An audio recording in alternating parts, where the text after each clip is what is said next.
수면 무호흡, 말만 들어도 무섭지 않습니까? 특히 영향을 많이 받는 게 바로 뇌 부분이라서 그 다음날 집중력 저하라든지 여러가지 문제가 생기는데요. 오늘 말씀드린 생활습관들을 꼭 실천해 주시고 하나하나 해결해 주시면 수면 무호흡증이 훨씬 더 많이 줄어들게 될 거고 편안하게 잠드실 수 있고. 건강하랑 강남 허준 박용환 원장입니다. 어떤 여자 환자분이 남편 좀 살려달라면서 이런 이야기를 했습니다. 남편이 잠을 자는데요, 하고 숨을 멈춘대요. 그리고 숨을 안 쉬는 줄 알고 막 깨워오기도 했다면서. 이런 현상들을 바로 수면 무호흡증이라고 부르죠. 대부분 코골이가 있으신 분들 한 70% 정도 수면 무호흡과 연결이 되어 있는데요. 이 수면 무호흡증 어떻게 관리를 할 수 있을지 알아보도록 하겠습니다. 수면 무호흡증은 잘 때 말 그대로 호흡이 멈추는 거예요. 그러다가 다시 쉬게 되는데, 이러다 보니까 나중에는 뇌에 산소 공급이 제대로 안 돼가지고 생기는 여러 가지 문제들이 생깁니다. 뇌뿐만이 아니라 우리 몸 전체에 산소 공급에 문제가 생기긴 하겠죠. 그 중에서도 특히 영향을 많이 받는 게 바로 뇌 부분이라서 그 다음날 집중력 저하라든지 여러 가지 문제가 생기는데요. 첫 번째로는 코와 뒤쪽에 목젖에 문제가 생깁니다.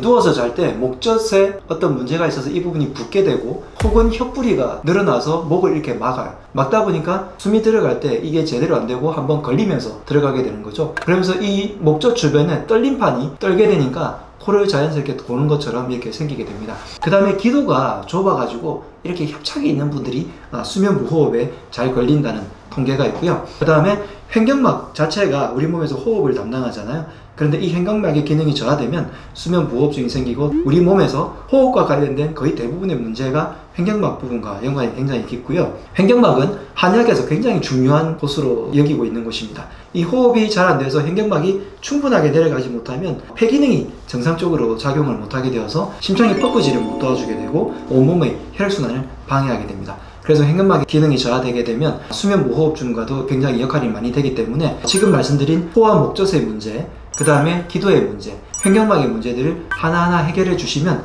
수면 무호흡증이 훨씬 더 많이 줄어들게 될 거고 편안하게 잠드실 수 있고, 나아가서 코골이도 훨씬 더 줄어드니까 자기만 좋은 게 아니라 옆에 같이 주무시는 분들도 함께 좋아지겠죠. 이렇게 수면 무호흡이 되면 산소가 적어지게 되니까 뇌로 가는 혈액순환이 적어져서 집중력이 굉장히 떨어지고요. 수면의 문제가 심각해지니까 피로도 안 풀리겠죠. 수면의 질이 현저하게 낮아집니다. 어떤 분 같은 경우에는 자고 일어났는데 잔 것 같지가 않아요. 옆에서는 분명히 잤다고 보는데 본인은 안 잤다고 하시는 분들이 있을 정도로 수면 무호흡 상태는 수면의 질도 얕은 상태에서 계속 이렇게 자는 경향이 있습니다. 그 다음에 심혈관계 질환도 잘 생기죠. 혈액순환이 잘 안 되니까. 그리고 당뇨가 조금 더 생길 확률이 더 높아지고요. 뇌 쪽으로 가는 혈액순환이 떨어지게 되니까 혈류순환에 장애가 있는 뇌졸중, 뇌출혈, 뇌경색 같은 질환들에 조금 더 노출이 심해집니다. 그 다음에 야간 빈뇨 같은 경우에도 수면 무호흡을 하게 되면 산소가 너무 적어지게 되고, 그러면서 교감신경이 올라가면서 뇌 중추신경에 있는 이뇨작용을 조금 더 높이기 때문에 야간 빈뇨가 조금 더 높아진다는 통계도 있어요. 그러다 보니까 또 수면의 질이 저하되고요. 야간 빈뇨가 높아지게 되면 나중에 노화의 속도가 훨씬 더 연관이 있다는 것을 제가 말씀드린 적이 있는데요. 이런 식으로 몸에 여러가지 신체 기능에 이상이 생기게 되니까 수면 무호흡은 반드시 꼭 고치셔야 하겠습니다. 평소에 코골이가 있는 분들, 혹은 턱이 조금 작아서 무턱처럼 보이는 분들이랑, 그 다음에 편도나 혀가 유독 커가지고 기도를 막고 있는 듯한 느낌이 드시는 분들, 특히 비만이신 분들이 이런 경우가 많은데요. 지금부터 말씀드리는 여러가지 증상들 중에서 4가지 이상에 해당되면 수면 무호흡에 또 관련이 깊은 분들이 있으니까 한번 살펴보시죠. 첫 번째는 자다가 숨이 막힐 것 같아서 깬 적이 있다. 두 번째, 잘 때 숨을 멈췄다가 한꺼번에 하고 몰아쉰다는 얘기를 들어봤다. 그 다음에 입을 벌리고 자는 건 옆에서 보기도 하지만 본인도 아는 경우가 상당히 많아요. 그 다음에 4번째로 밤에 소변이 마려워서 새벽뇨나 야간 빈뇨가 생긴다. 5번째, 아침에 일어났을 때 자고 일어난 느낌이 없이 개운하지 않고 찌뿌둥하다. 6번째, 자고 일어나면 입이 말라있다. 7번째, 오전에 두통이 생긴다. 8번째, 하루 종일 집중력이 떨어지고 머리가 개운하지 않다. 9번째, 낮에 이유 없이 어지러울 때가 있다. 10번째, 오후에 피로를 많이 느껴서 낮잠을 자꾸 자고 싶다. 11번째, 고혈압약을 복용해도 혈압이 잘 떨어지지 않는다. 12번째, 혈당 수치가 정상보다 높아졌다. 13번째, 기억력이 점점 떨어지는 것 같다. 14번째, 감정 조절이 잘 안 된다. 15번째, 만성 피로를 느낀다. 16번째, 위장 장애가 있다. 17번째, 성관계 횟수가 눈에 띄게 줄었다. 자, 이런 식의 증상들 중에서 4가지 이상이 해당되면 수면 무호흡에 조금 더 가까워지는 경향이 있고요. 수면 무호흡증이 생기면 말씀드린 대로 집중력이 자꾸 떨어지고 낮에 기운이 없어지고 그러다 보니까 낮잠을 자꾸 자게 되고 개운하지 않은 증상들이 계속해서 생기게 되고 혈액순환이 잘 안 되다 보니까 남성들 같은 경우에는 발기력도 떨어지고요. 그 다음에 심혈관계 문제들 그리고 호흡 자체가 평소에도 잘 안 되게 되는 여러 가지 증상들이 연쇄적으로 일어나게 됩니다.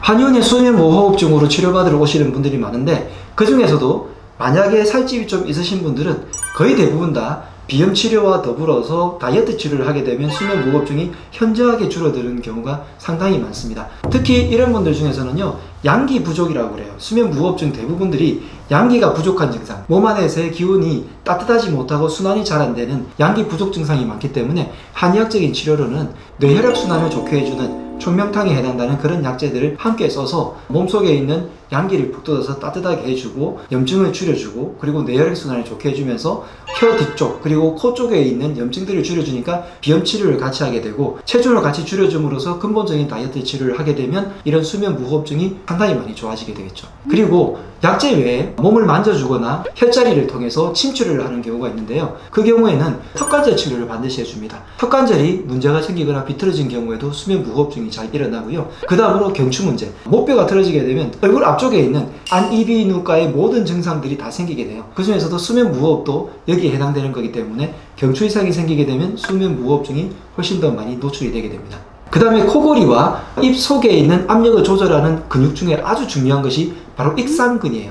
익상근은 바깥에서 만질 수 없기 때문에 침으로 깊게 찔러서 하거나 혹은 손을 입속에 집어넣어서 익상근을 조절을 해줘야 되는데 이런 부분들을 잘 조절을 해주면 치료에 상당히 큰 도움이 되고 빨리빨리 수면 무호흡증 증상을 내가 좋아지게 만들 수 있습니다. 턱관절을 교정을 하고 경추를 교정하는 그리고 익상근을 조절해주는 여러가지 운동법들 그리고 마사지 방법들, 혈자리 방법들은 제가 미리 여러가지 영상들을 올려놨으니까 꼭 참고해 보시기 바라고요. 자는 자세도 여러분들이 한번 생활 습관에서 실천해 보시면 좋을 것 같아요. 잘 때 그대로 편편하게 주무시는 것보다 살짝만 이불 하나 정도를 덧대가지고 5도에서 10도 정도만 상체를 올리고 자게 되면 수면 무호흡증을 조금 더 완화시켜서 깊은 호흡을 유도할 수가 있고요. 그 다음에 베개가 너무 깊게 푹 꺼진다든지 고개를 이렇게 들올린다든지 하게 되거나 턱을 이렇게 치켜드는 베개를 자게 되면 수면 무호흡증, 코골이가 더 심해집니다.